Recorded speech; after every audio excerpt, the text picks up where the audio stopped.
그 일반적으로 걱정을 하는 것에 비해서는 고령화로 인한 생산성의 감소 효과가 한국 같은 경우에는 그렇게 크지 않을 것이다라는 것을 이제 말씀을 드리고 싶습니다. 그럼 선진국 같은 경우에는 그 아버지 세대하고 아들 세대가 그렇게 다르진 않아요. 코호트 효과보다는 그 나이 효과가 훨씬 더 강하게 작동을 하기 때문에 나이 든 사람이 늘어나면은 전반적으로 안 좋아지는데 네. 한국 같은 경우에는 아까 말씀드린 코호트 간의 차이가 굉장히 커서 예.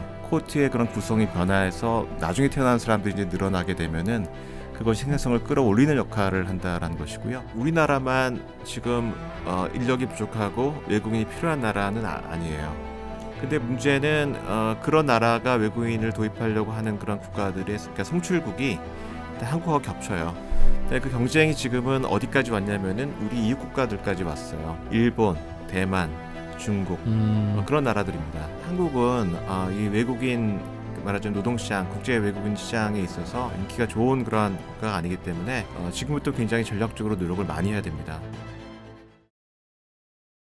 예, 각 분야의 전문가들을 모시고 다양한 우리나라의 사회 문제를 들춰보고 들여다보고 또 전문가의 새로운 시각과 인사이트를 나누어 들어보는 신과 대화 시간입니다.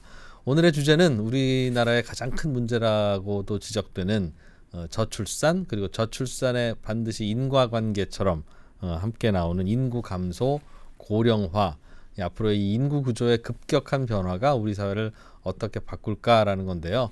아유, 또 그 주제야, 그 주제 정말 귀가 아프도록 들었어 라고 생각하실 수 있지만 오늘 모신 이분은 2%가 보증합니다. 특정한 사안에 의해서 아주 지루한 주제라도 못 들어본 새로운 이야기를 하시는 분이라서 우리가 항상 가슴속에 무겁게 갖고 있는 고령화, 노령화, 저출산 이런 부분에 대한 사회적 여파가 어떻게 될지, 뭘 어떻게 좀 치료를 해야 될지, 우리가 여기에 대해서 잘못 착각하고 있는 건 뭔지에 대한 새로운 질문들을 좀 드리고 답을 들어보려고 합니다. 어떤 분 모셨냐면요, 서울대학교 국가미래전략원의 인구 클러스터장, 그러니까 인구를 하루 종일 생각하시는 분이라는 뜻이겠죠. 이철희 교수님 모시고 앞으로 대한민국의 인구 감소가 노동시장을 어떻게 바꾸게 될지, 그래서 청년들은 어떤 일자리를 갖게 되고 노인들은 또 어떤 일자리를 나눠 가지게 될지에 대한 이야기를 좀 들어보겠습니다. 이철희 교수님 소개합니다. 어서 오세요. 네, 안녕하세요. 네. 요즘 뭐 이철희 교수님한테 이런 질문 던지는 분들 참 많죠. 이제 저출산에 이은 고령화, 노동 문제, 이거 어떻게 되는 거야? 이거 이민 받아야 되는 거야?부터 시작해서 나라가 뭐 50년 후에는 뭐 반의 반토막 난다는데 괜찮아부터 그러시겠습니다. 예, 그렇습니다. 요즘 자주 듣는 얘기부터 그냥 바로 질문 드려보죠. 많은 분들이 의외로 야, 인구 줄면 좋지. 네. 그 뭐 인구 감소가 반드시 재앙이냐. 우리가 굉장히 기민하고 영민하게 한민족이 대응하고 있는 거다. 라는 의견도 만만치 않더군요. 네. 그 의견에 대해서는 어떻게 생각하세요?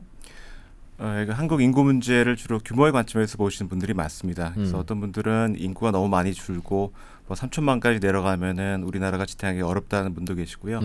어떤 분은 오히려 그렇게 인구가 줄면은 환경도 좋아지고 오히려 살기 좋아지는 것이 아닌가 하는 그런 분들이 있는데, 한국의 인구 문제의 핵심은 그런 규모가 얼마냐 하는 것보다도 속도가 얼마나, 그러니까 변화의 속도가 얼마나 빠르냐 하는 것하고 그렇게 해서 구조가 어떻게 변하냐 하는 것이 우리나라 인구 문제의 핵심이라고 할 수가 있겠고요. 그러니까 예를 들어서 인구가 변할 때, 뭐 예를 들어 지금 인구가 3천만으로 준다고 했을 때 그게 100년, 150년에 걸쳐서 3천만으로 주는 그런 경우하고 지금 한국이 예상한 것처럼 예를 들어서 앞으로 한 50년 또는 그 이내에 인구가 한 3분의 2로 주는 그런 경우하고는 상당히 좀 다릅니다. 그 이유는 인구 규모가 변하고 또 구조가 빨리 변하게 되면은 그만큼 사회가 과거와는 달라지게 되고 여러 가지 새로 적응해야 되는 문제가 생기는데, 변화의 속도가 빨라서 혼란스러워져요. 훨씬 더 힘들고 적응하기 굉장히 어려운 것이죠. 그러니까 예를 들어 출생아 수가 줄고 있는데 뭐 예를 들어서 지난 10년 사이에 반으로 줄었잖아요. 그냥 50년 사이에 반으로 준다고 한다면은 그건 괜찮은데, 뭐 아이들과 관련된 여러 가지 일을 하고 계신 분들이라든가 그런 분들이 뭐 서서히 이제 다른 직종으로 가실 수도 있고 앞으로 들어오는 사람들이 그걸 조정할 수도 있는데, 갑자기 10년 사이에 반으로 줄게 되면은 이미 그런 쪽에 다 훈련을 받고 인적 자문을 쌓아서 나오신 분들이 다른 곳으로 가기 어렵고요. 그런 여러 가지 그 불균형의 문제가 너무 빨리 닥쳐서 적응하기가 굉장히 어렵다라는 그런 점이 있고요. 또 하나는 이제 구조 변화인데 인구가 전체적으로 이제 3천만으로 주는 것이 아니고 주로 주는 것은 아이들과 젊은 사람들이 이제 빨리 줄어듭니다. 그러니까 노인들이 많이 나오고요. 그러니까 구조적인 변화 때문에 생기는 또 여러 가지 그 어려움, 뭐 연금 문제도 그렇고 그 외 여러 가지 이 의료 서비스에 대한 수요라든가 여러 가지 그런 문제가 인구 구조가 변해서 생기는 것이 인구 규모가 줄어서 생기는 문제는 아닌 것 같거든요. 그래서 우선은 속도하고 구조 변화가 굉장히 관건이다라는 것이고 그리고 이제 궁극적으로 우리나라 인구가 어느 정도까지 되는 것이 바람직하냐에 대해서는 정말 의견이 많으신 것 같아요. 네네. 예. 그래서 소위 이게 그 적정 인구에 관한 그 논란이거든요. 근데 뭐 제 생각에는 근데 적정 인구라는 것 자체를 그 따지는 것도 굉장히 어렵고 또 약간 무의미해 보이기도 합니다. 그 적정 인구의 그 정의라고 하는 것이 어떤 한 사회가 가지고 있는 뭐 부전 자원이라든가 기술 그다음에 자본 이런 것에 그를 가지고 주어졌다고 했을 때 그 나라 사람들의 웰빙 수준을 제일 높일 수 있는 정도의 인구가 어느 정도냐를 따지는 거거든요. 근데 뭐 아시다시피 그 예를 들어 경제에 관심을 가지고 있는 사람들 같은 경우에는 인구가 많을수록 내수도 확보가 되고 규모의 그렇죠. 경제도 네. 작동을 하고 그게 좋다고 말씀하시지만 환경 문제에 관심이 많으신 분들 같은 경우에는 뭐 좀 못 살아면 어떠냐, 뭐 깨끗하면 맑은 공기 좋지. 마시며 살겠다라고 하시는 분이 있는데 그 어느 쪽에 선호에 더 가중치를 많이 둘지도 굉장히 좀 의문이고요. 그다음에 제일 이것이 좀 무의미한 건 뭐냐면은 그렇다고 해서 예를 들어 그렇게 해서 뭐 적정한 인구가 나왔다고 한다면은 거기에 우리가 맞출 거냐? 예, 그거는 마치 그 신발 사이즈가 정해졌으니까 이 발을 맞춰라는 네, 거거든요. 그렇겠죠. 그래서 오히려 아까 그 말씀드린 것처럼 여러 가지 부전 자원이라든가 기술이라든가 자체가 고정되는 것이 아니기 때문에 인구가 주어졌을 때 그거에 맞게 그러한 환경이라든가 아니면 부전 자원 또는 여러 가지 기술을 바꾸려는 노력을 하는 것이 오히려 합리적이지 그거에 맞게 인구를 바꾸라고 하는 것은 그렇겠죠. 좀 맞지 않은 것 같습니다. 그래서 인구가 줄어드는 것도 장단점이 있을 수는 있으나 너무 빨리 줄어드니까 그거 자체는 문제인 것 같다는 네. 거고 고령화가 급속히 진행되면서 할머니 할아버지들이 많이 늘어나는 이 구조의 변화도 네. 인구가 숫자가 같더라도 문제인데 심지어 줄어드는 과정에서 그런 구조 변화가 생기니까 그러니까 그것도 더 빠른 속도와 함께 심각한 문제다라는 뜻인가 보네요. 예, 그렇습니다. 할아버지 할머니들이 많아지면 힘들어질 것 같긴 합니다. 왜냐하면 제가 경험한 할머니 할아버지들은 장점도 있으시지만 단점이 조금 더 많은. 저도 이제 곧 할아버지가 될 거라서 이렇게 편하게 말씀드리면 네. 아무래도 신경 써드려야 되고 일을 해도 잘은 안 하시고 이제 그렇게 될 거라고요. 근데 그런 국민들이 너무 많아지면 이른바 노동 생산성이 떨어지는 거 아니냐. 지금까지 우리나라가 잘 만들어 팔던 휴대폰 뭐 이런 것들 자동차 반도체 이것도 이제 노인들이 만들어야 되는데 잘 불량품 나오고 그럴 것 같은데 이제 그렇게 사회가 바뀌는 건가? 네. 그런 생각이 들어서 약간은 좀 그게 좀 불안해요. 네. 그렇게 보는 거는 피할 수 없는 거겠죠? 아니면 어떻게 보십니까? 그런 면이 분명히 있고요. 근데 한국은 약간 좀 사정이 다릅니다. 그러니까 일반적으로 봐서는 방금 말씀하신 것처럼 나이가 들면서 기억력도 감퇴되고 그래서 여러 가지 판단력도 흐려지고 근력도 떨어지고 하기 때문에 전반적으로 생산성이 떨어진다는 것이 사실 맞는 그런 일이고요. 또 그 외에도 그 아까 휴대폰 말씀하셨지만 여러 가지 혁신적인 어떤 아이디어를 잘 안 나오죠. 창출해내는 능력도 아무래도 젊은 사람들이 뛰어나고 하는 면이 있고 네. 그래서 전반적으로 고령 인구 비중이 높아지게 되면은 그것 때문에 노동 생산성이 떨어질 것이다라는 그런 우려가 있고 그건 어느 만큼 맞는 말이긴 합니다. 실제로 우리보다 먼저 고령화된 나라들도 대체로는 그랬죠. 근데 한국은 좀 특별한 것이 지금 말씀하시는 그 내용은 주로 나이 효과예요. 네. 나이가 많아지면 생산이 떨어진 효과인데 한국 같은 경우에는 워낙 이 빠른 속도로 이 경제적인 변화라든가 사회적인 변화를 경험했기 때문에 소위 코호트 효과, 그러니까 나이가 아니라 언제 태어났는지가 상당히 중요합니다.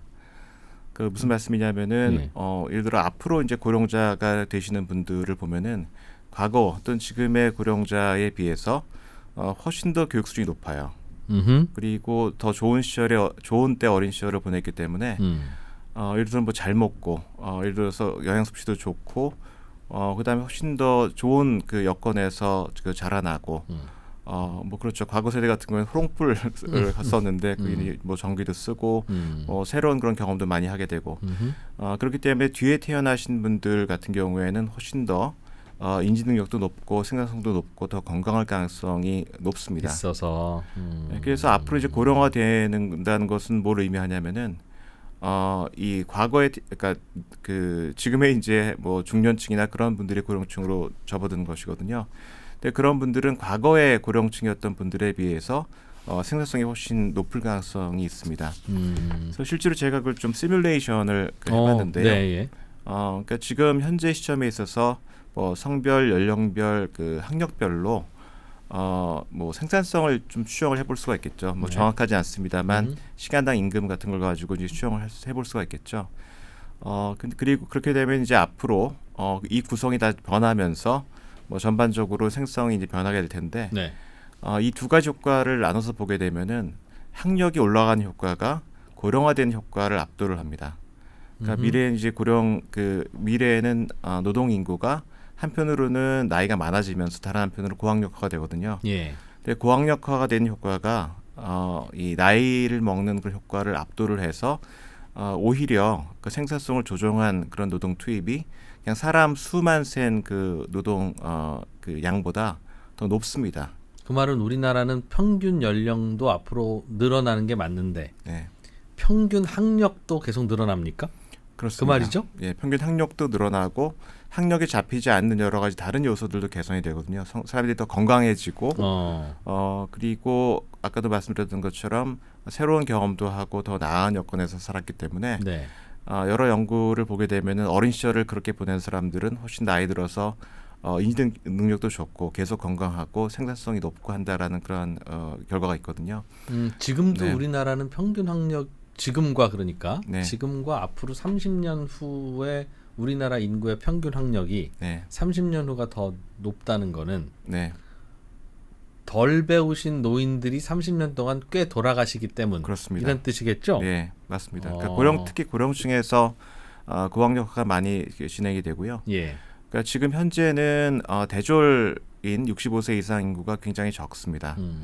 한 50만이 안 되거든요. 근데 그것이 한 30년 정도 지나고 나면은 1,200만으로 늘어납니다. 대졸 노인이요? 네, 대졸 노인이 그렇게 늘어나고요. 대체로 모든 노인은 거의 대부분이 대졸이라는 뜻이네요. 그렇죠. 예. 그래서 이 대졸 65세 이상 대졸 인구가 지금은 굉장히 미미하거든요. 예, 노인 중에는. 네, 근데 예. 2072년, 그러니까 앞으로 한 50년 후가 되게 되면은 그 그룹이 전체 인구의 한 30% 정도를 차지를 하게 됩니다. 그러니까 이 고학력화가 진행이 되는데 네. 이게 주로 어느 연령층에서 진행이 되느냐? 어차피 지금 젊은 사람들은 마찬가지고. 고학력자가 그렇죠. 많고요. 그러니까 지금 나이 드신 분들은 거의 대부분 저학력자인데 네. 그분들을 지금 고학력인 현재 젊은 사람들이 대체를 하면서 네. 고령층들도 말하자면은 고학력화가 진행이 되는 이제 그런 변화가 일어납니다. 우리가 고령화를 경제적으로 걱정하는 이유는 우리보다 조금 더 먼저 고령화됐던 나라들도 성장률도 떨어지고 생산성도 떨어지고 하는 게 전체적으로는 고령화 효과 아니겠는가. 그래, 네. 나이 들면 사람이 좀 둔해지고 좀 의욕도 떨어지지라는 네. 걱정이었을 텐데 네. 우리나라 노인들은 앞으로는 고학력 노인이 많아지니까 그러면 안 그럴 것이다 또는 덜 그럴 것이다. 덜 그럴 가능성이 매우 높고요. 물론 사람들의 생산성에 영향을 미치는 거는 뭐 이런 것만 있는 건 아닙니다. 네. 다른 여러 가지 요인이 있고 뭐 기술적인 요인도 있고 산업의 변화도 있고 하기 때문에 이제 그런 변화가 어떻게 진행되냐에 따라서 전반적으로 생산성이 결정이 되겠지만 사람들이 인적 자본의 어떤 요인을 가지고 본다고 한다면은 선진국과는 좀 다른 그런 경험을 가질 가능성이 높고요. 그럼 선진국 같은 경우에는 이런 한국이 한 20-30년 동안 경험했던 경험을 한 100년 동안의 경험을 합니다. 네. 그러니까 아버지 세대하고 아들 세대가 그렇게 다르질 않아요. 그렇기 때문에 주로 그 나이가 든 사람이 늘어나면은 학력은 평균 학력은 비슷한 상태에서 네. 나이 든 사람만 늘어나는군요. 그러니까 코호트 효과보다는 그 나이 효과가 훨씬 더 강하게 작동을 하기 때문에 나이 든 사람이 늘어나면은 전반적으로 안 좋아지는데 네. 한국 같은 경우에는 그 나이 효과가 없다는 것은 아니지만 아까 말씀드린 코호트 간의 차이가 굉장히 커서 예. 코호트의 그런 구성이 변화해서 나중에 태어난 사람들이 이제 늘어나게 되면은 그것이 생산성을 끌어올리는 역할을 한다라는 것이고요. 아무튼 제가 말씀드리고 싶은 거는 그래도 그 일반적으로 걱정을 하는 것에 비해서는 고령화로 인한 생산성의 쇼크는 감소 적을 효과가 것이다. 한국 같은 경우에는 그렇게 크지 않을 것이다라는 것을 이제 말씀을 드리고 싶습니다. 그럼 인류 역사상 고령화되는 나라 중에 그 평균 학력이 매우 높아지면서 이렇게 고령화되는 게 네. 거의 선진국 중에는 대한민국이 첫 번째 케이스인 건가요? 굳이 그 예를 찾자고 한다면은 소위 그 과거에 아시아의 네 발의 용이라고 해서 우리나라랑 비슷한 시기에 굉장히 빠르게 경제 성장을 경험했던 이제 그런 나라들을 홍콩, 싱가포르, 대만 들 수 있을 것 같은데요. 예. 근데 그 나라들도 어차피 우리나라하고 지금 진행되는 그런 여러 가지 변화가 비슷하니까. 비슷한 시기이기 때문에 앞서서 한국의 그 뭐 경험을 했던 그런 나라를 찾기는 굉장히 어렵지 않나 생각을 합니다. 오, 그럴 변수가 있군요. 그러면 고령화되니까 노동 인력이 줄어들 거야. 젊은이가 줄어드니 당연히 노동 인력 줄어들지 친구야. 라고 하던 가정도 틀릴 수도 있겠네요. 뭐 노동 인력이 줄어드는 건 사실은 맞습니다. 그 두 가지 이유 때문에 줄어드는데요. 규모로 봐서는 왜냐하면은 전체적으로 인구도 줄고 네. 인구 중에서 나이 든 사람의 비중이 높아지게 되면은 나이 드신 분들은 일을 좀 덜 하거든요. 대졸 노인이라도 예, 마찬가지입니다. 아. 그러니까 똑같이 학력을 똑같이 나왔을 때 나이가 들게 되면은 뭐 대졸자라 하더라도 일을 덜 하는 거는 맞고요. 네. 그렇기 때문에 숫자로 본 그 노동 인력은 줄어드는데 근데 한 가지 주목할 것은 주로 이제 한국에서 노동 인력 줄어드는 것을 우려하는 주된 근거는 그 생산 연령 인구를 가지고 봅니다. 그러니까 15세에서 64세 인구가 네. 그게 얼마나 줄어들 빨리 거니까. 주는가. 근데 그거는 뭐 굉장히 빨리 줄게 돼 있어요. 그러니까 지금을 100이라고 논다고 한다면은 앞으로 한 25년쯤 지나면은 그게 한 70으로 떨어지고요. 50년 정도 지나면은 그것이 45로 떨어집니다. 그러니까 뭐 50년이 되기 전에 지금 그 인구가 반토막이 나는 거죠. 그러니까 굉장히 그걸 가지고 이제 우려를 많이 하시는데, 근데 문제는 그게 노동 인구의 규모를 정확하게 보여주는 지표는 아니에요. 왜냐하면 15살이 넘어도 뭐 대부분의 10대와 20대 초 학생 사람들은 이제 학생이잖아요. 10년간 노동 안 하죠. 일을 사실은. 거의 안 하고요. 네. 특히 우리나라는 더욱더 그렇습니다. 그러니까 젊은 사람들의 경활률이 낮고요. 반면에 65세가 넘더라도 일하는 분들이 많고 한국 같은 경우에는 65세 이상 고용률이 세계에서 가장 높은 나라거든요. 그러니까 고령화가 진행이 됐을 때 그게 노동 인력의 규모를 줄이는 그런 효과라고 한 것이 한국 같은 경우에는 다른 나라에 비해서 굉장히 약한 것이죠.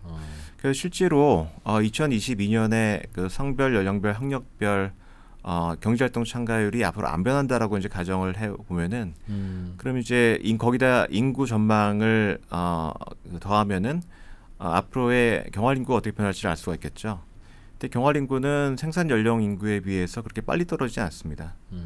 앞으로 10년 동안 거의 많이 안 떨어지고요.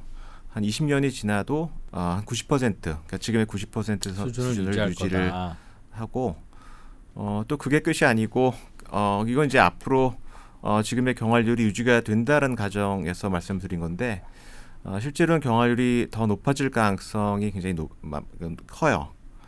그러니까 과거 한 15년, 20년 트렌드를 보면은 여성들 경활률이 계속 올라가고 있고요. 그다음에 고령자들도 경활률이 계속 올라가고 있습니다. 그래서 그게 앞으로 더 지속이 된다고 한다고 하면은 뭐 이 경제활동 인구가 줄어드는 속도는 지금 제가 말씀드리는 것보다도 더 낮을 가능성이 높고요.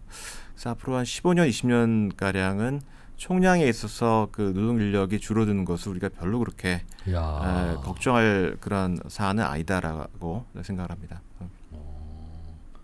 65세까지가 경제활동 인구, 생산 가능 인구의 정의지만 75세, 80세가 돼도 다들 돈 받고 경제활동 인구로 남아 있을 거다. 고령자도 그렇고 여성 같은 경우에는 지금보다 더 일을 많이 할 가능성이 높고요. 그리고 아까 말씀드렸던 것처럼 여러 가지 그 생산성이 증가 가능성이 높습니다. 예. 고령자들이 학력이 높아지는 것도 그렇지만 뭐 여러 다른 그 인구 그룹에서도 생산성이 개선될 가능성을 배제할 수가 없고요. 이제 그렇게 된다고 한다면은 생산성을 조정을 한 노동 투입이라고 이제 칭할 수 있는 그 지표는 뭐 그렇게 한 20년, 25년 동안은 그렇게 눈에 띄게 엄청 절벽처럼 줄지는 않을 거다라는 것이 제 전망입니다. 그 말은 75세에서도 경제활동 계속 하는 분들이 남아 있을 거고 그래야 되는 건데요. 예. 현실은 60세 되기 전에 일단은 회사에서 좀 나가 주십시오. 가 되는 게 일반적이고 그래야 또 네. 이제 신입사원도 뽑으니까 그건 뭐 어쩔 수 없는 건데 그 이후에 지능도 높고 학력도 높고 체력도 좋고 뭐 마인드도 괜찮은 노인들이 많아봐야 회사에서는 다 나오시고 나면 뭘로 경제 활동을 하면서 우리나라의 생산성을 유지하시게 될까요?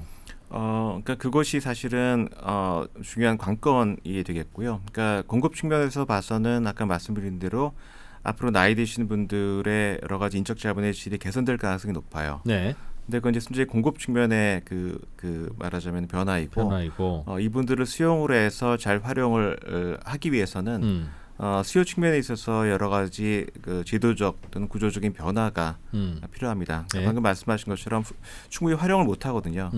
그 중요한 이유는 뭐냐면은 우리나라의 그 고령 노동 시장의 여건이 매우 경직적이기 때문에 그렇습니다. 그 왜 그 기업에서 나이신 분들이 대개는 한 60이 되면은 내보내려고 하는가 하는 것인데 예, 그 이유는 두 가지입니다. 1번은 뭐냐면은 이분들이 일하는 거에 비해서 돈을 많이 그걸 더 받아가. 많이 받는다고 생각하기 때문에 이제 그렇습니다. 예, 그다음에 그 두 번째는 그건 임금의 문제고요. 두 번째는 사람이 나이가 들고 여러 가지 변하게 되면은 하는 일이 좀 그 달라지는 것이 사실은 맞습니다. 그러니까 나이가 들게 되면은 사실은 일이 좀 변해야 되고 어떤 경우에는 그것이 자기 직장에서 그 변화된 일을 찾을 수 있지만 예, 다른 경우에는 이제 옮겨가야 될 경우가 있어요. 그 뭐 예를 들자면은 세계 최고의 그 축구 선수인 그 리오넬 메시도 예, 유럽 리그에서 뛰다가 35세인가 그 얼마 전에 작년이죠.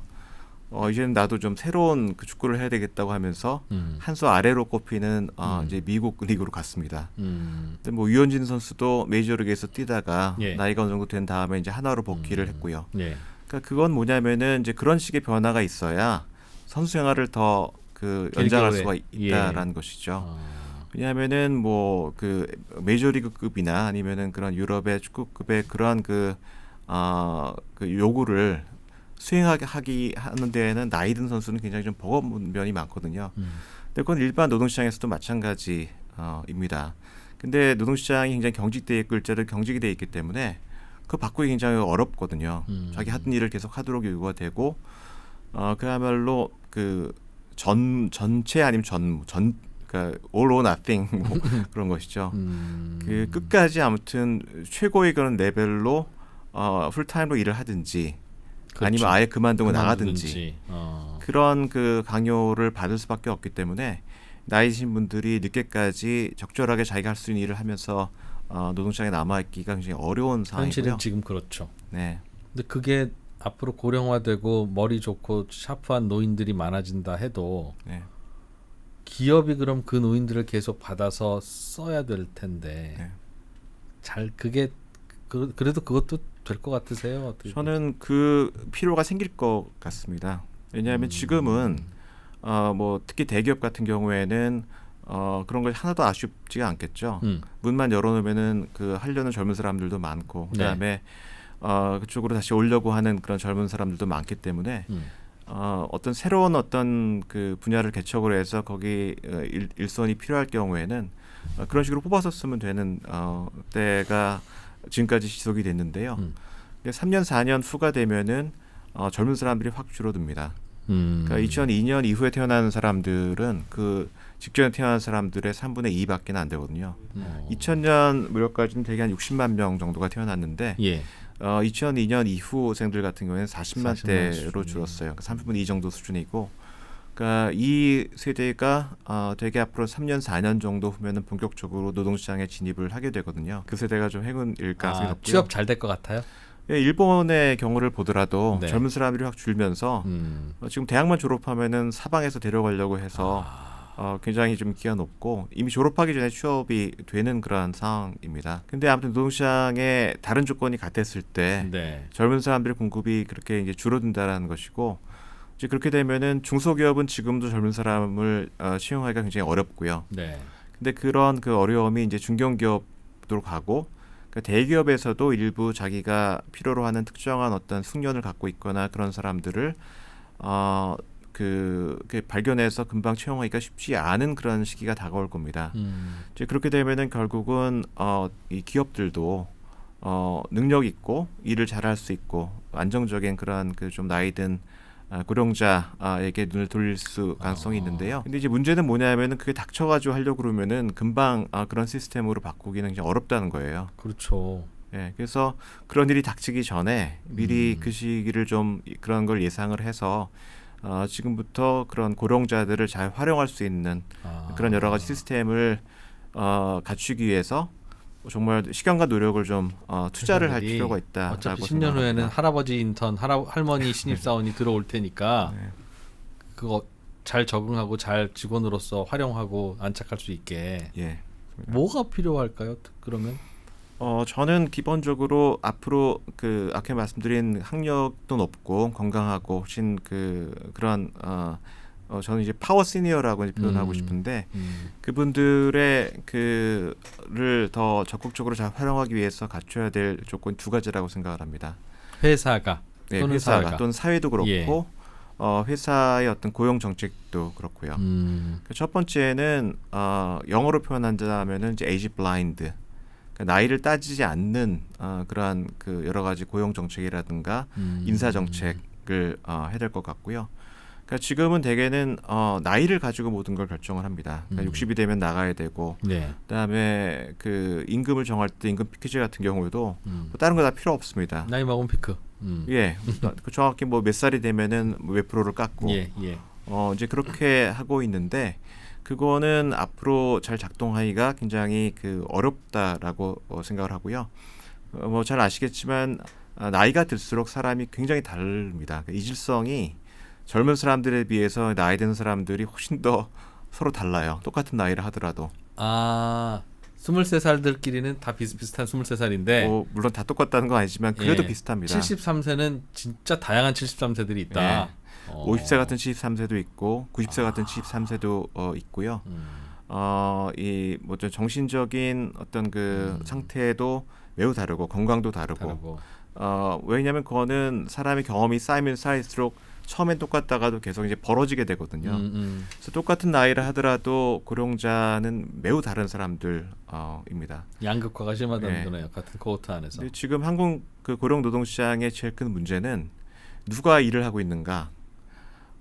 학력이 높고 일을 잘하고 능력 있는 사람들이 더 오래까지 남아서 일을 하지는 않고요. 은퇴 준비가 안 돼 있어서 건강도 안 좋고 생산성도 낮지만 생계를 아무튼 유지를 해야 되기 때문에 남아서 일하시는 분들의 비중이 더 높아요.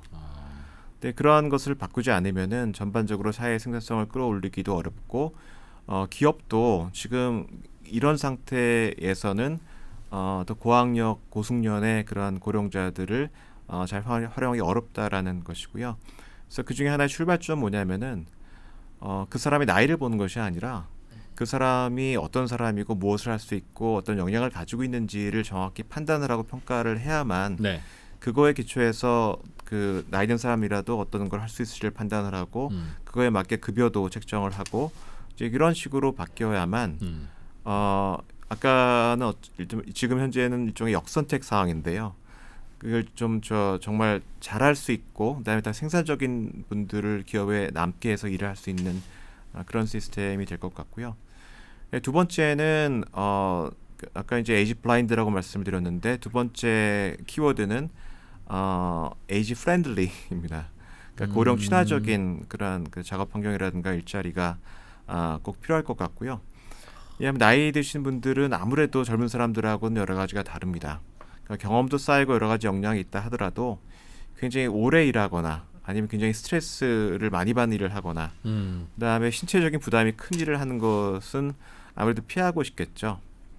더더군다나 이제 생산성이 높은 분들은 젊은 시절에 돈을 그래도 많이 벌어놨기 때문에 예. 어느 만큼 은퇴 준비가 이제 된 되어 분들이에요. 계시겠죠. 네. 그렇기 때문에 내가 이런 일까지 하면서 남아 있어야 돼 하는 생각을 이제 할 수밖에 없는 예. 것이죠. 그래서 그분들이 자기의 여러 가지 그 선호라든가 그러한 그 체력이라든가 그런 거에 맞게 일을 조정을 하면서 적절하게 일을 할 수 있게끔 그 일자리를 만들어야만 이제 그분들이 늦게까지 남아서 충분히 활용할 수 있다라는 점을 말씀을 드리고 싶어요. 야, 그 회사들이 지금까지는 한 번도 안 해왔던 새로운 고민을 네. 잘해야 된다는 뜻이네요. 네. 고령자들이 일하기 좋은 회사를 어떻게든 만들면 상대적으로 생산성 대비 싼 노동자를 확보해서 경쟁력이 생기는 거고. 생산성 대비 싸다기보다 생산성만큼 말하자면 임금을 주고 일을 할 수 있는 그러한 적절한 일을 할 수 있는 사람을 이제 구할 수가 있는 것이고요. 그러니까 이게 생산성의 개념에 뭐가 들어가야 되냐면은 이 특정한 일을 할 수 있느냐 안 하느냐 하는 그런 매칭이 굉장히 중요합니다. 그러니까 뭐 전반적으로 생산성이 높지만 네. 그렇다고 해서 모든 일을 다 잘할 수 있는 건 아니고요. 예를 들어서 굉장히 그 훌륭한 뭐 우주 과학자라고 해서 그 사람이 뭐 예를 들어서 큰 좋은 셰프가 될 수 있는 건 아니잖아요. 그렇죠. 예, 그런 점에 있어서는 그 회사에 특정한 일을 할 수 있는 적절한 사람을 잘 구해서 네. 그 생산성에 맞게 임금을 주고 그분을 활용할 수 있는 이제 그런 시스템을 갖추는 것이 굉장히 중요할 것 같다고 생각합니다. 나이가 많은 직원과 젊은 직원들이 잘 섞여서 일할 수 있는 분위기도 있어야 될 것 같고. 저는 그것보다 제일 먼저 우선 기업이 좀 투자를 해야 되는 거는 예. 어떤 사람의 역량이라든가 특성을 그 정보를 잘 파악할 수 있는 그 시스템을 갖춰야 될 것 같아요. 그러니까 지금 나이를 보고 그렇게 할 수밖에 없는 거는 네. 기업이 정확하게 그 사람의 어떤 역량이라든가 그 사람의 생산성이라든가 그거를 판단하기 어렵기 때문에 결국은 나이를 보고 뽑고 나이를 보고 연봉을 정할 수밖에 없는 거거든요. 네. 근데 뭐 그 방법이 뭐 심층 면접일 수도 있고 아니면은 한 달 동안에 일을 시켜본 다음에 판단하는 것일 수도 있고. 그런데 그거는 그 시스템을 만드는데도 상당한 돈이 들지만 운영하는데도 사실 비용이 드는 겁니다. 그런 점에 있어서는 기업으로서는 상당한 투자인데요. 근데 미래 여러 가지 변화를 본다고 한다면은 뭐 기업으로서는 그게 그렇게 나쁜 투자는 아닌 것 같습니다. 신입 사원들은 그러면 의외로 생각보다 취직이 잘 되거나 그렇지는 않겠네요. 그거는 아까도 말씀드렸던 것처럼 공급 측면에서는 3분의 2로 줄기 때문에 네. 그 앞에 전제 조건이 다른 조건이 같다면은 여러 가지 여건이 좋아지겠지만 그 다른 조건이 어떻게 될지는 뭐 확실하게 알기는 어렵고요. 그러니까 우리나라의 여러 가지 지금 그 산업이라든가 경제 여건이 어떻게 변할지 또는 뭐 기술이 어떻게 변해서 사람을 뭐 대체를 하거나 하는 그런 일이 일어날지에 따라서 실제 이제 고용 여건은 결정이 될 것 같습니다. 노인 자영업들도 많아질 것 같으세요? 회사가 다 받아줄 수는 없을 거고 프리랜서나 자영업자가 많을 수 있을 텐데 노인층에서는 특히. 뭐 사실 우리나라는 지금도 예. 자영업자가 굉장히 많은 편이고요. 예. 50세 이상 그 취업자 같은 경우에는 3분의 1 이상이 이미 자영업자입니다. 그래서 사실 자영업자가 더 늘어나는 것이 중요한 것이 아니라 그 자영업의 어떤 구조라든가 특성이 좀 바뀌는 것이 상당히 중요할 것 같다는 생각이 들고요. 지금은 잘 아시겠지만 대개 나이 드신 자영업자가 혼자서 하는 굉장히 소상공인이어서 굉장히 취약한 면이 있거든요.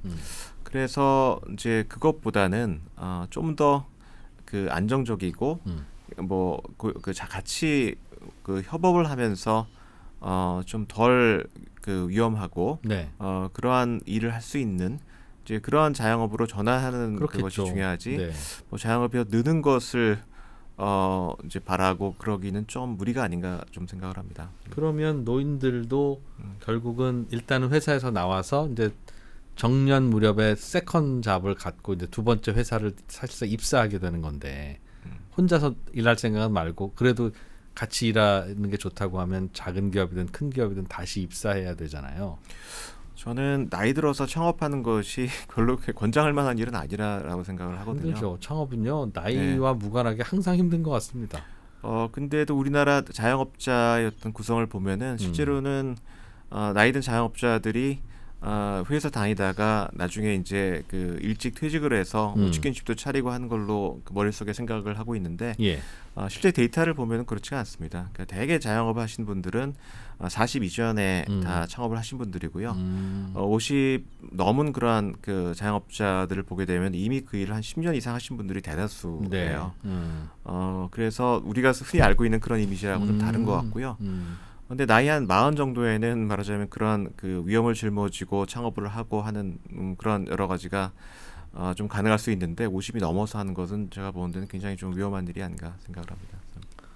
우리는 외국인 이민 당장 받아야 돼. 그 인구 구조 변하는 거 봐라라는 거는 그럼 생각만큼 그렇게 빨리 도래할 미래는 아니라고 봐야 되나요? 오늘 말씀하시는 게 우리가 생각만큼 그렇게 그 60세 넘은 노인들은 다 집에 있고 청년도 부족하고 난리 나서 외국인 받고 그래야 되는 건 아니야라는 말씀을 하시는 것 같아서요. 예, 근데 그 이제 외국인 얘기를 하기 위해서는 한 가지 이제 들어야 될 말씀이, 그러니까 총량에 있어서 뭐 노동 력이 크게 줄지 않고 부족하지 않으면 되느냐 하면은 꼭 그렇지는 않습니다. 그러니까 비유를 하나 들자면은, 그러니까 야구팀의 개막전 로스터 수가 이제 22명이거든요. 예. 근데 어떤 팀이 22명의 선수를 꾸렸다고 해서 그 팀의 말하자면은 선수 수급이 잘 균형에 맞냐면은 그렇지는 않습니다. 그렇죠. 거기에는 적절한 수의 선발 투수도 있어야 되고, 그렇죠. 구원 투수 있어야 되고, 예. 다 그렇잖아요. 예. 노동시장도 마찬가지입니다. 그러니까 분야마다, 그러니까 직종이나 업종이 다 다르고요. 그다음에 그 숙련도도 다 다르기 때문에 전체적으로 다 똑같이 그 균형이 맞았다 하더라도 어떤 데는 사람이 남아 돌아갈 수도 있고, 어떤 데는 모자랄 수도 있고, 그렇게 돼 있고, 또 제가 이제 분석을 해보니까 실제로 인구가 변했을 때 인구 변화가 노동시장에 미친 효과라고 하는 것이 이제 고르지가 않습니다. 그러니까 인구가 뭐 줄고 노동력이 줄었을 때 모든 부분에서 다 그렇게 사람이 주는 것은 아니고요. 어떤 부분은 오히려 인구 구조나 인구 구조의 변화에 의해서 노동 공급이 늘어나는 그런 분야도 있습니다. 예를 좀 알면 잘 피해가거나 할 수 있을 것 같은데. 예, 뭐 그 우선 그 예가 아니라 실제로 그 결과를 이제 알려드리면은, 네. 제일 노동 공급이 많이 줄어드는 데는 어디냐면은 주로 운송업, 그다음에 음식점하고 숙박업, 네. 소매업, 그다음에 전문직별 공사업. 그런 데에서 인구 변화로 인해서, 그러니까 네. 뭐 다른 제가 말씀드리는 거는 실제로 취업자가 준다라는 것은 아니고요. 예. 거기 이제 그건 이제 노동 수요에 따라서 늘 수도 있고 줄 수도 있겠지만, 순전히 인구가 변화했을 때 예. 지금의 여러 가지 노동 시장 조건이 같고 그 상태에서 인구만 변화했을 때 노동 공급이 확 줄어드는 데가 이제 그런 데가 됩니다. 근데 그런 데는 주로 어떤 데냐면은 지금 굉장히 나이 드신 분들이 많거나, 아니면 젊은 사람들이 진입을 거의 하지 않거나, 그다음에 나이가 드신 분들이 오랫동안 일을 못하고 거기서 많이 나가는 이제 그런 상황 같은 경우에는 지금의 인구 구조 변화에 의해서 이제 그 노동 공급이 줄어들게 되고요. 그렇겠네요. 반면에 그 인구 변화에 의해서 노동 공급이 늘어나는 대표적인 업종이 부동산업입니다. 되게 의외로 생각을 하시겠죠. 네. 부동산업에는 되게 나이들이 굉장히 많으신 분들이 있다고 생각을 하겠지만 실제로 보면 그렇지가 않습니다. 대개는 40대 뭐 그 무렵에 있는 분들이 굉장히 많아요. 그 고용층을 보게 되면은. 네. 그리고 거기는 다른 산업에 비해서 40대나 50대에 있는 분들이 금방 일을 그만두고 나가야 되는 구조가 아닙니다. 그 말하자면 고용자들의 고용이 안정되어 있는 그런 상황이고요. 이제 그런 상태에서 인구 구조가 지금처럼 변하게 되면은 그 자체로 거기 있는 공급을 늘리는 역할을 이제 하는 것이죠. 그다음에 이제 교육 서비스도 마찬가지로, 네. 예. 거기는 물론 앞으로 이제 수요가 줄면은 취업자는 줄 수가 있지만 순전히 인구 구조 자체의 효과는 공급을 늘리는 쪽으로 작용을 하는 그러한 그 산업입니다. 고령화되고 인구가 감소하더라도 그런 업종들은 는다. 네. 그리고 여기에 더해서 이제 기술 변화라든가 산업 구조의 변화도 굉장히 이 업종이나 그 직종에 따라서 다르게 진행이 되거든요. 예. 그래서 제가 이제 경희대 엄상민 교수랑 같이 작업을 해서, 그분은 거시경제학자입니다. 네. 그래서 소위 다분 거시모형이라는 걸 이용을 해서 그런 여러 산업에 있어서의 여러 그 숙련도를 가진 노동 수요가 어떻게 변했는지를 추정을 하고, 전 이제 인구에 의해서 노동 공급이 어떻게 변한지를 추정을 했을 때 네, 보니까 네. 예. 제일 앞으로 한 10년 내로 인력이 부족해지는 산업이 그러니까 사회복지 서비스업이에요. 공급이 줄어들 거란 말입니까? 아니면 수요가 늘어? 거기는 공급은 살짝 늘어납니다. 예. 그러니까 거기 이제 나이 드신 분들이 많이 하는 업종이기 때문에 고령화가 진행이 되면 오히려 공급을 늘리는 효과가 있는데 수요가 훨씬 더 빨리 늘어서 늘어날 거다. 저희가 추정한 바로는 적게는 한 30만 명대, 앞으로 10년 내로 많게는 한 70만 명대의 인력이 부족해질 것으로 예상이 되고요. 그 외에도 아까 말씀드린 그러니까 공급이 줄어드는 이제 운송업, 네. 그다음에 음식점 및 주점업, 전문직별 공사업, 이런 데에서 뭐 아무튼 10만 명, 20만 명 가량의 그런 노동인력 부족이 네. 발생을 할 것 같고요. 그래서 이제 제가 말씀드리는 포인트는 뭐냐면은 예. 전체적으로 노동인력이 많이 안 줄어든다 하더라도 그렇게 빈 공간이 생기는 그런 분야가 생겨납니다. 네. 근데 문제는 그렇게 되면 어딘가는 남아 돌아가는 인력이 있겠죠. 그렇죠. 근데 남아 돌아가는 인력이 빠르게 그 공백을 채워줄 수 있다고 한다면은 문제가 없겠지만 현실은 이제 그렇지가 않습니다. 그렇죠. 다 숙련이 다르고 예를 들어서 투수하던 사람한테 갑자기 캐쳐하라고 하기는 어렵잖아요. 선수가 비었으니까. 그렇죠. 그렇기 때문에 이제 그런 공백을 누가 메워줄 것인가 하는 것인데 그러네. 단기적으로 그거를 메워줄 수 있는 인력은 외국인 인력밖에 없다고 생각을 합니다. 단기적으로는. 그러니까 중장기적으로는 여기가 부족해지면은 사람을 더 키워내고 예를 들어 그런 전공을 더 늘려서 인력 공급을 늘릴 수가 있는데 뭐 당장 2년 3년 내로 이제 그러한 건 할 수는 없고요. 2년 3년으로 할 수 있는 거는 이제 그런 일을 할 수 있는 외국인을 식별을 해서 적절한 수를 이제 도입을 해야만 네. 이제 그런 빈 공간을 메워줄 수 있다는 것이죠. 운전하시는 분들이 급격히 준다고 하셨죠? 네. 그리고 공사 현장에서 이른바 기능 갖고 있었던 분들도 급격히 줄 거고 그 말은 젊은이들이 요즘 잘 안 가려고 하는 맞습니다. 분야라는 뜻이네요. 그러니까 노인들이 돌아가시면서 그냥 바로 그게 순감이 되어버리고 네. 신규 공급은 안 되는. 근데 그게 이미 좀 현실화된 것 같고요.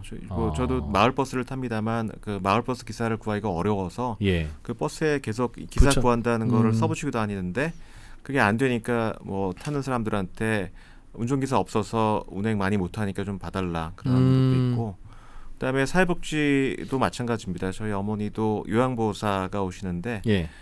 지난 한 2년여 동안 요양보호사가 못 구해서 안 왔던 기간이 한 뭐 4분의 1은 되는 것 같아요. 그러니까 지금 근데 앞으로 이제 인구가 변하면은 예. 지금 이미 부족감이 느껴지고 있는 그 분야에서 더욱더 말하자면은 그 인력 부족이 이제 심해질 거라는 것이죠. 야. 그 요양보호사님들이 오시기 좋은 곳에 저도 나중에 거주해야 되겠네요. 그게 사실 지역별로 매우 다릅니다. 그럴 것 이게 같아요. 서울 내에서도 예. 사정이 좀 달라지는 그런 좀 지역별 차가 좀 그러니까 어떤 있습니다. 구는 수요가 많고 공급이 적고 네. 또 어떤 구는 공급은 많고 수요는 또 적고. 네. 그럼 외국인 노동자들을 받아들이더라도 우리나라에서 급격히 줄어드는 업종에 먼저 주로 공급이 될 것이다. 그렇게 하는 게 굉장히 중요한 것이 그러니까 외국 인력을 들어오게 되면은 내국인 근로자가 영향을 받거든요. 예. 그래서 뭐 많은 나라에서 그 이민이 굉장히 중요한 정치적인 이슈가 되는 게 이민자가 들어오면은 자기 일자리 뺏고 자기 임금이 내려갈 거라는 그런 우려 때문에 네. 그렇습니다. 이제 그렇기 때문에 그 외국인 정책을 할 때는 그 두 가지 토끼를 같이 잡는 정책을 해야 되고요. 하나는 이제 기업이 필요로 하는 인력을 충분히 탄력적으로 공급해주는 역할도 해야 되고, 다른 한편으로는 이 외국인 들어와서 내국인의 일자리를 뺏고 그 피해를 받는 것도 막아야 되고. 근데 그 두 가지가 가능한 것이 그러니까 방금 말씀드린 대로 앞으로 인력이 그 크게 부족해지는 그런 부분을 잘 식별을 해서 그거에 맞는 외국인을 잘 타겟팅을 해서 들어오면은 그러니까 두 가지 토끼를 한꺼번에 잡을 수가 있는 것이죠. 그러기 위해서 우리가 좀 미리 준비해야 될 거는 혹시 뭐예요? 외국인들을 원활하게 잘 공급받기 위해서. 우선은 제일 중요한 것이 그 어느 분야에 어떤 사람이 부족한지를 정확하게 식별을 하는 일입니다. 근데 지금 한국에도 그런 시스템이 있습니다만 그게 매우 지금 좀 부실하다라는 생각이 들고요. 그러니까 지금 한국은 그걸 어떤 식으로 하냐면은 고용부에서 뭐 조사를 해요. 네. 근데 그 조사는 주로 그 고용주들한테 얼마만큼 사람 부족하냐 그걸 이제 물어보고 그거를 이제 다 모아서 취합을 해서 이제 하게 되는데요. 근데 당연히 이제 고용주 입장에서는 그거를 좀 더 많이 필요하다라고 이렇게 그 얘기할 그런 요인이 굉장히 많이 있고, 그래서 그게 그 부문이나 아니면은 그 기업에 있어서의 진짜 노동 수요를 정확하게 반영하기는 상당히 어려운 그런 면이 있습니다.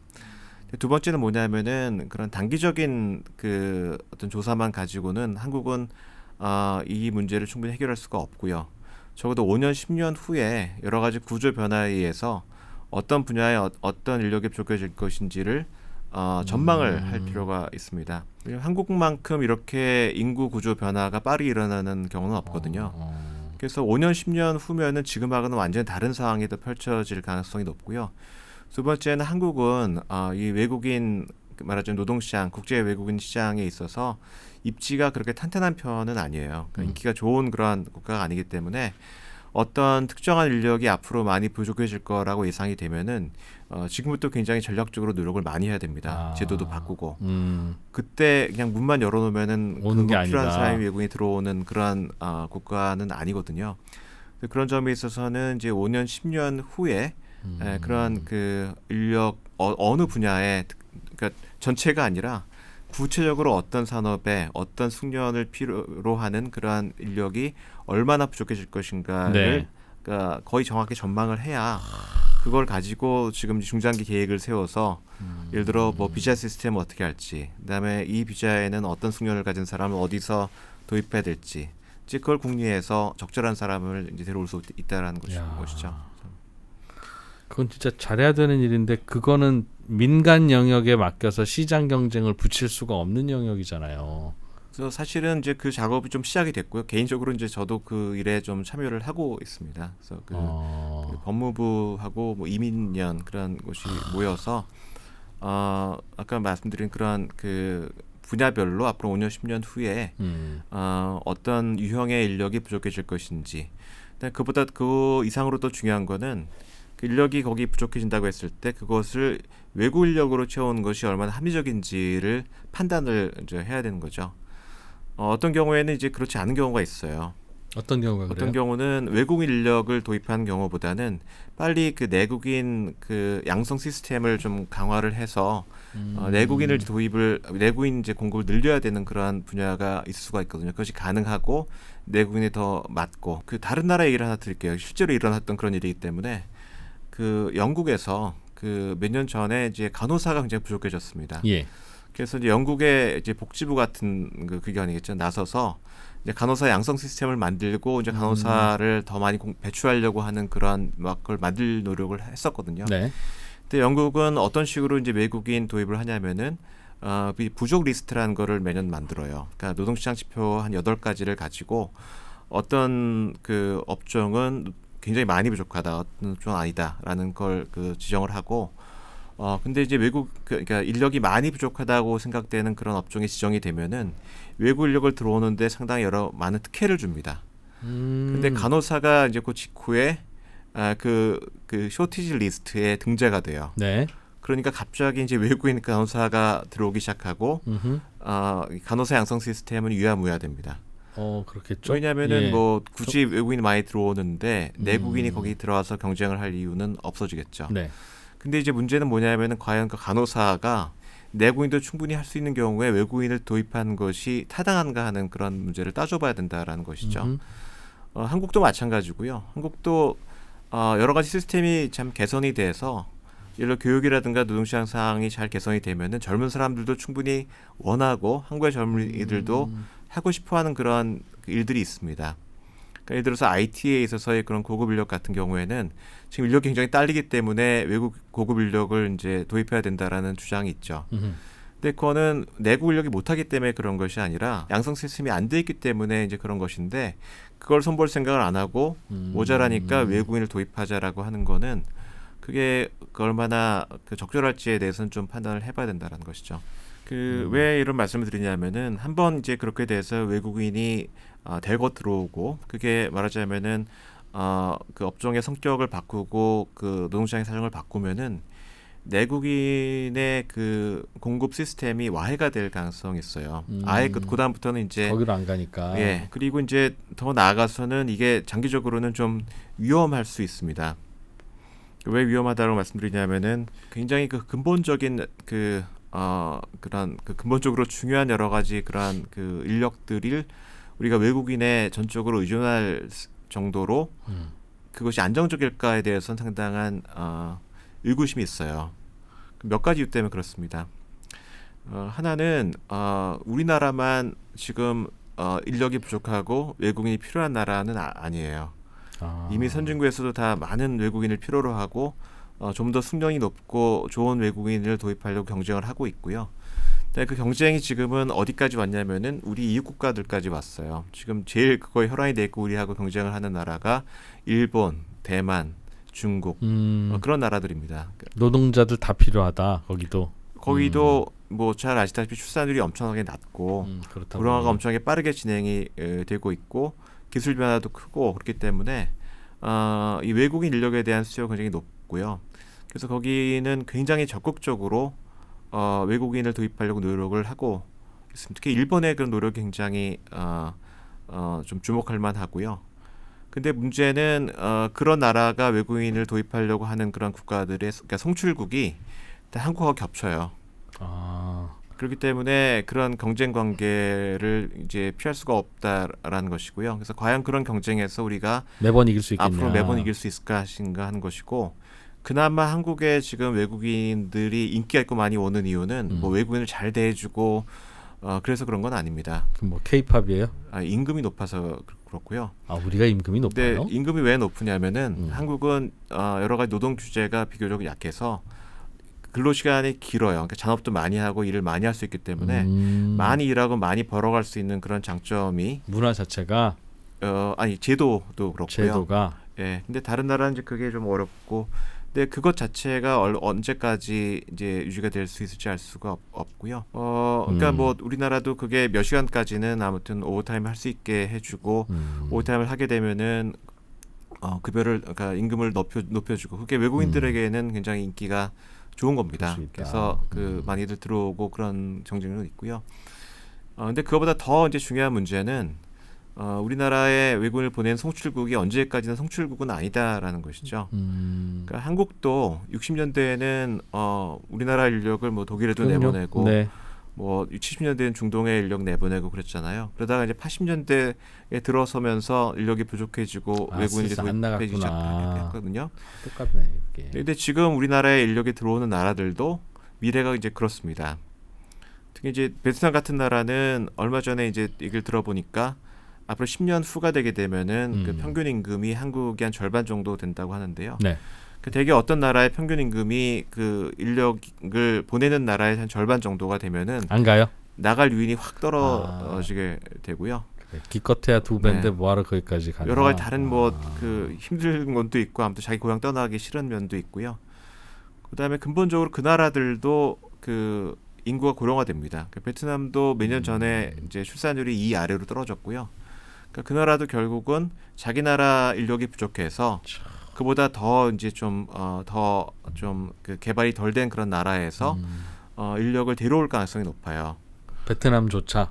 예, 그럼 한국은 이제 베트남에서도 안 오고 베트남이 그 한테도 다른 나라 뺏기고. 사람들을 데려오면은 그 나라에서도 사람을 데려오기가 어려워지는 것이고요. 근데 그런 상황을 가정을 했을 때 전적으로 이제 외국인의 공급에 모든 것을 과연 걸고 올인을 할 수 있을까 하는 그런 의구심이 생기고 핵심 인력 같은 경우에는 이제 그렇게 하는 것은 상당히 위험하다라고 생각합니다. 야, 어떤 이민의 문호를 열자고 하는 결정만 있으면 되는 게 아니네요, 정말. 지금은 연다고 해서 우리가 원하는, 그러니까 열면은 어딘가 들어온 사람이 있을 텐데 모든 외국 인력이 우리나라의 그 여건이라든가 문화나 잘 매치가 되는 것은 아니고요.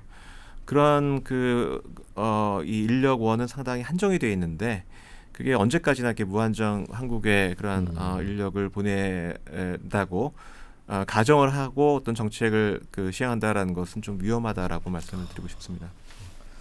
야, 이거 어떡하냐? 저는 나중에 이제 제일 저의 노후를 생각할 때 걱정되는 게 나를 간호해줄 인력이 있을까 네. 하는 생각이, 왜냐하면 저 같은 노인들이 수백만 명이 병원에 누워 있을 거기 때문에 병원에 침대도 없을 것 같고 그걸 간호할 인력도 없을 것 같고 네. 그렇겠죠. 네. 두렵습니다, 사실은. 예, 그것이 사실 제일 두려운 미래이고요.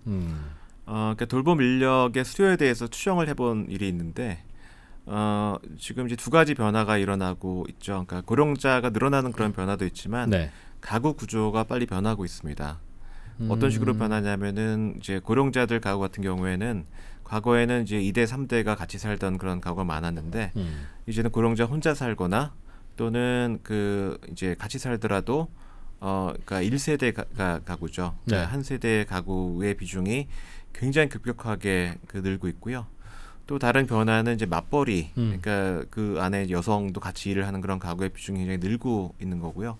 그래서 그러한 변화 때문에 돌봄 서비스에 대한 그런 수요, 특히 공적인 돌봄 서비스에 대한 수요가 앞으로 굉장히 많이 늘고 그러니까 저희가 추정한 바에 따르면은 2021년 대비해서 2035년이 되면은 고령자 돌봄 서비스는 거의 2배 정도 늘어납니다. 불과 한 4년 사이에. 어떻게 해야 되나요, 그러면? 저는 이제 뭐 한 3가지 그런 노력을 같이 기울여야 된다고 생각을 해요. 그러니까 뭐 지금도 이 가사 도우미 이제 외국인 좀 모셔와야 된다라는 예. 지금 뭐 시범 사업도 하고 있는데 뭐 가사 도우미도 중요하지만 저는 이제 고령자를 돌보는 그런 그 인력 같은 경우에는 지금 뭐 급한 대로 아무튼 그에 맞는 비자 타입도 만들고 여러 가지 체류 조건을 좀 낮게 만들어서 외국 인력을 좀 도입을 해야 된다라고 생각을 하고요. 그러니까 일본이 이걸 하고 있습니다. 그래서 일본은 지금 간호간병 인력의 한 15% 정도가 지금 외국인이 들어오고 있고요. 우리나라는 아직 안 열었어요, 그 시장은? 우리나라는 이제 간병인 가운데에서 과거 소위 조선족이라고 하죠. 그런 중국 동포가 들어와서 하고 있습니다만 지금 고용 허가제 틀 내에서 그러한 분야에 지금 사람을 지금 도입을 하고 있지는 않은 상태이고요. 근데 일본 같은 경우에는 이분들을 뭐 비전문 인력으로 도입하는 것이 아니라 전문 인력으로 도입을 하고 있어요. 그래서 그렇게 따진다고 한다면은 새로운 어떤 이 비자의 유형을 뭐 좀 만들어서 아마 도입을 해야 될 것 같다는 생각이 들고요. 그다음에 이제 그것만으로는 저는 이제 충분하지는 않을 것 같고 결국은 내국인의 돌봄 서비스 인력이 좀 늘어나야 되는데 근데 결국은 그 처우 개선의 그 문제를 피해가기는 어렵습니다. 뭐 지금 요양보호사들도 부족한 이유 중에 하나가 자격증을 가지신 분들은 굉장히 많아요. 그 돈 받고는 안 하시겠다는 거죠? 매년 늘고 있는데 이게 굉장히 그 처우가 별로 안 좋기 때문에 뭐 어지간하면 딴 걸 하시든가 아니면 내가 이 돈 받고 하느니 내 부모를 차라리 돌보겠다라는 그런 분들도 많고요. 그래서 그거는 어차피 사람이 부족해지고 사람의 그 가치가 높아지게 되면은 그건 좀 피하기 어려운 그러한 일인 것 같고요. 근데 이제 많은 분들이 그걸 감당하기 좀 어렵겠죠. 어떤 분들은 경제력이. 그래서 그거는 아무튼 그 처우를 개선할 수 있는 전반적인 그 시스템 개선이 필요할 것 같고, 네, 한 가지 더 말씀드릴 것은 뭐냐면은 수요 자체를 줄이는 노력도 저는 필요하다고 생각을 합니다. 건강하게. 예, 돌봄 수요라는 것이 고정되어 있는 건 아니에요. 그러니까 지금보다도 아무튼 사람들이 건강 관리를 잘하고 이렇게 빡세게 너무 이렇게 젊어서라든가 중년 때 이렇게 소진을 하지 않고 그런 식으로 하면은 이 노후를 그래도 좀 비교적 건강하게 지낼 수 있을 것 같다는 생각이 들고요. 두 번째는 그러니까 일가정 양립이 좀 잘 되면은 가족이 아무튼 어지간한 거는 가까이서 좀 돌보는 것이 가능합니다. 그러니까 이게 저도 이제 어머니가 요양보호사 오시고 하지만 그게 늘상 사람의 손을 필요로 하는 그런 경우도 있지만 그렇지 않은 경우도 많아요. 네, 네. 필요하고 급할 때 달려가서 뭔가를 해드릴 수 있으면 되는 그런 것이 있는데 네. 이제 그걸 하려면은 이제 직장에서 그만큼의 좀 유연성이 있어줘야 되겠죠. 이제 그게 한 가지가 있고. 또 하나는 이 도시의 구조라든가 가구의 어떤 그 주택의 구조라든가 그런 여러 가지 시스템이 나이 들고 아무튼 좀 장애가 있거나 힘들거나 그런 분들에게 호의적인 그러한 그 구조로 좀 바뀌게 되면은 훨씬 혼자서도 잘 지낼 수 있고 그럴 가능성이 있을 것 같고요. 몇 년 전에 독일에 갔더니 이제 그런 모델 하우스를 한번 보여줬는데, 그러니까 침대도 이제 뭐 혼자 일어설 수 일어나고 이제 그러한 그런 기술적인 어떤 그 뒷받침이 일어난다고 한다면은 수요도 어느 만큼은 좀 줄일 수 있지 않을까 생각을 합니다. 네. 저는 혼자 그래서 생각해 본 적이 있어요. 저는 군복무도 했습니다만 이제 나이 들면 간병 복무를 할지도 모르겠다. 그러니까 85세 이후는 간병을 받는 뭐 이런 층이라고 한다면 그 이하층은 간병을 아직 받을 필요까지는 없다면 이제 예를 들면 한 75세 이상부터는 한 3년 동안 자기가 알아서 78세부터 하든 80세부터 하든 한 3년 정도 군대 갔다 온다는 생각으로 주변에서 이제 노인들을 간호하는 거죠. 75세가 85세 간호하다가 85세가 가시면 이제 그분이 다시 또 85세가 되고 해야지. 사람이 해야지. 그럼 그걸 뭐 기계가 하겠나 강아지가 하겠나 그런 생각이 들 만큼 걱정은 되더군요. 알겠습니다. 이런 거 계속 공부하고 연구하고 하시다 보면 야 이거 뭘 좀 준비해야 되겠다. 우리 사회도 그렇고 이제 개인도 그렇고 뭐 그런 요령 내지는 필요한 지식 이런 게 뭘까요? 뭘 좀 전반적으로 다양한 말씀을 주셨습니다만 교수님의 노후를 위해서 야 이렇게 되게 뻔하니까 나는 몰래 방주를 하나 만들어 놔야 되겠다라든가 우리 아이들에게는 야 너는 이런 것 좀 해봐라든가 어떻게 될 것 같으세요?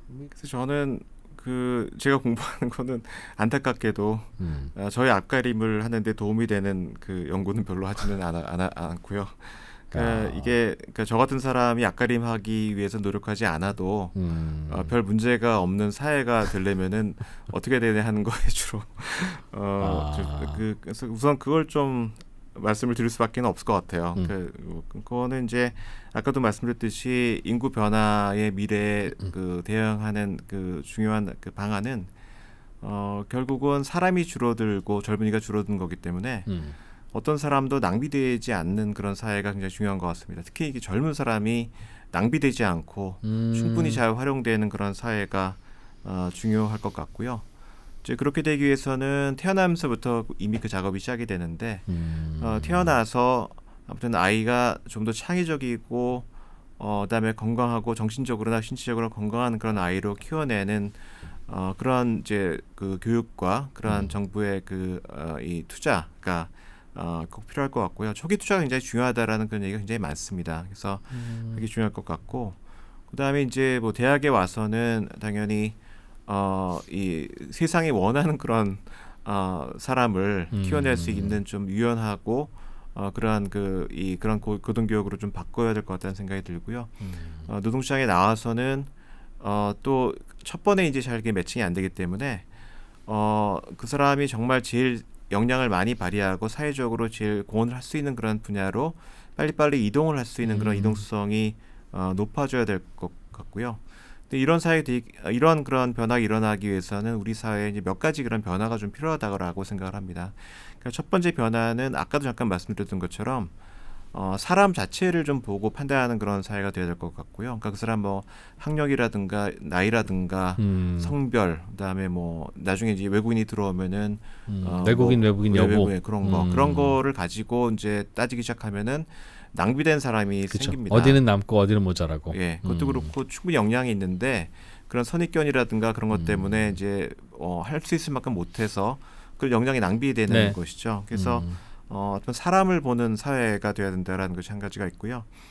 두 번째는 사람에게 맞추는 사회라는 워딩으로 이제 표현하고 싶은데 그러니까 사람이 다 굉장히 달라요. 역량도 다르고 그다음에 나이에 따라서도 아까 말씀드렸던 것처럼 역량이라든가 그게 달라지는데 한국의 노동시장이라든가 일이라고 하는 건 딱 하나의 라인이 있습니다. 그래서 그 라인보다 넘어서면 일을 할 수 있는 거고 그 라인에 못 미치면 아예 그냥 일을 관둘 수밖에 없는 그런 구조거든요. 그러니까 지금은 사람이 말하자면은 그 일이 요구하는 거에 맞출 수밖에 없는 구조이고요. 그래서 그거를 못 맞추는 사람들은 다 낭비가 될 수밖에 없습니다. 그러니까 뒤처지게 되고요.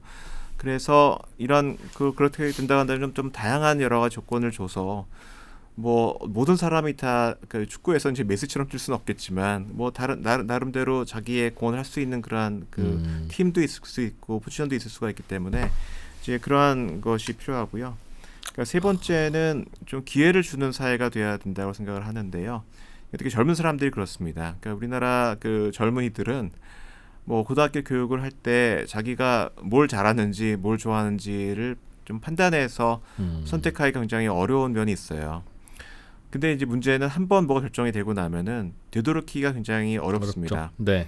근데 그게 이제 젊은이들의 삶을 낭비하게 만드는 거죠. 그렇죠. 자기가 잘 하기도 싫고 못하는 공부도 해야 되고, 그다음에 그걸 한번 들어가면 한번 처음에 들어갔다는 이유 때문에 그걸 끝까지 잡고 있어야 되고. 그러니까 너무나 좀 너그럽지 못한 사실 사회입니다. 그래서 교육을 하는 데 있어서도 그렇고, 그다음에 일하는 데 있어서도 그렇고. 좀 거듭해서 실패하거나 자기가 선택을 잘못했을 때 좀 기회를 더 계속해서 주는 그런 사회가 되면 좋겠다는 생각이 들고요. 마지막으로는 그런 여러 가지 앞에 나온 그런 사회적 이동성이 그 높아지기 위해서는 결국은 상당한 그 위험을 감수할 수밖에 없는 그런 구조가 생깁니다. 그러니까 필요한 곳을 옮겨가고 계속 네, 그래야 그렇죠. 되기 때문에 예. 이제 그거를 좀 그 사람을 이제 보호하는 사회가 돼야만 그렇게 실제로 이동성이 높아서 필요한 곳으로 빨리빨리 옮겨갈 수 있고 이제 그것이 가능한 사회가 되겠죠. 그래서 마지막으로 이제 좀 변해야 되는 것은 사람을 보호하는 사회가 좀 돼야만 사람이 낭비되지 않고 뭐 아무튼 용감하게 아무튼 자기를 필요하다고 생각되는 곳으로 옮겨갈 수 있는 이제 그러한 것이 가능하지 않을까 생각을 합니다. 기회를 주는 것도 그렇고 보호하는 것도 그렇고 네. 구체적으로 뭘 하면 될까요? 우리는 기회를 주기 싫다 그거 해서 안 주고 있는 거는 아닌 것 같고 야, 사람을 보호해야지라고 하는 거에서 동의하지 않아서 우리가 보호를 안 하거나 못 하고 그래서 다들 불안해하는 건 아닐 텐데 네. 그런 게 되려면 뭐 좀 바꿔야 되잖아요. 그러니까 구체적으로. 제일 대표적인 것이 이제 교육제도이고요. 예. 그러니까 아까 그 기회를 주는 그러한 그 네. 교육제도의 대표적인 사례 중에 하나가 이제 미국 교육제도입니다. 그러니까 이 작년에 노벨상을 받은 클라우디오 골딘 교수도 미국이 지난 20세기에 있어서 세계의 강대국으로 성장할 수 있었던 가장 중요한 원동력의 하나로 미국의 교육제도를 꼽고 있거든요. 근데 미국 교육제도의 덕목이라고 해서 여러 가지를 그 얘기하는데 그 중에 제일 중요한 덕목 중에 하나가 그 제너러스하다, 그러니까 끊임없이 기회를 주고 선택할 수 있다라는 거예요. 그러니까 미국 제도를 보게 되면은 처음에 준비가 안 된 사람은 예를 들어 그냥 커뮤니티 칼리지를 네. 갈 수 있습니다. 근데 거기서 말하자면은 소위 레이트 블루머라고 하죠. 늦게 재능을 발견하거나 그런 사람이 얼마든지 자기가 원하는 전공으로 옮길 수 있고 네. 얼마든지 자기가 원하는 그 이 대학으로 옮길 수가 있고요. 그걸 보고 할 수가 있고요. 그것도 한 번, 두 번 기회가 있는 것이 아니라 끊임없이 기회가 있을 수가 있고요. 그다음에 어떤 사람들은 나와서 다른 일을 하다가 이 일은 나한테 진짜 안 맞는다라고 생각을 하면은 다시 예를 들어 뭐 전문 대학으로 들어와서 일 한다거나 하는 그런 기회를 갖습니다. 근데 한국은 구조적으로 그게 굉장히 어려워요. 왜 어렵죠? 지금 그렇게 하기 위해서는 우리가 해야 되는 게 뭔가요? 그러니까 그 시험부터 다시 봐야 됩니다. 대학 시험을 다시 봐야 되고 수능을 다시 봐야 되고 가야 되고요. 네. 그 사람을 뽑는 그런 선발해서 뽑는 그런 시스템이라고 하는 것이 말하자면 굉장히 이런 그것을 어렵게 만드는 것이 있고 그러니까 이동성이 굉장히 제약이 돼 있어요. 한 번 선택해서 한 번 거기에 그 발이 묶이고 나면은 그냥 그것으로 끝나버리는 경우가 굉장히 많고 저쪽이 안 받아주니까 이쪽에서 못 떠나는 거죠. 그렇죠. 그러니까 그러한 것이 물론 말씀하신 대로 굉장히 어려운 그런 일인 것 같아요. 전반적으로 모든 제도가 이런 식으로 지금 세팅이 되어 있기 때문에. 근데 어떤 면에서 위기가 이런 점에서는 이런 제도를 흔들 수 있는 기회라고 생각이 되거든요. 지금 아이가 뭐 과거에 100만 명이었는데 이제 20몇만 명밖에 안 되는 사회에서 그러면은 과거 같은 교육 시스템을 유지를 해야 되냐는 그러한 그 질문을 던질 수가 있는 거죠. 야, 어떻습니까? 여러분 재밌죠? 뭐 이런 이야기 다양한 고민들을 할 수 있는 이야기고 또 새로운 답도 얻은 것 같고 그래서 앞으로 서울대학교 경제학부의 이철희 교수님은 이런 문제를 가지고 저희가 한 8시간 정도 더 모셔서 계속 이런 이야기를 좀 해보려고 저희가 제안을 드렸더니 교수님께서 니네가 그런 제안을 할 것 같아서 내가 요걸 여기다 책에다 다 써놨지롱 하면서 주신 책이 있습니다. 일할 사람이 사라진다라는 책 보니까 굉장히 재밌는 좋은 책이고 유일한 단점은 출판사가 3프로TV 출판사가 아니라 위즈덤 하우스다. 요거 하나가 단점이네요. 그렇죠? 농담입니다. 요 책에서 보시면 오늘 설명해 주신 다양한 내용들이 들어있을 것 같은데 저희가 대부분은 오늘 인터뷰에서 풀었으니까 아마 요 내용이 다 요거겠다 이제 생각하시는 분들도 있을 것 같아서 요 책 내용 중에 오늘은 대략 몇 퍼센트 정도 풀어주신 겁니까? 솔직히 그래야 그래도 주요 내용의 한 절반 정도 절반 정도. 네. 알겠습니다. 되게 애매한 비율이네요. 한 70% 정도 풀었다고 하면 에이 안 사봐도 되겠네 일 테고 한 30% 정도 풀었다고 그러면 사봐야 되는데 반이랍니다, 여러분. 자, 앞으로 우리가 고민해야 될 중요한 문제를 대신 좀 고민을 해주시고 저희 또 이런저런 또 답도 던져주셨던 좋은 시간 서울대학교 경제학부 이철희 교수님과 함께했습니다. 또 봬요. 고맙습니다. 예, 감사합니다. 네.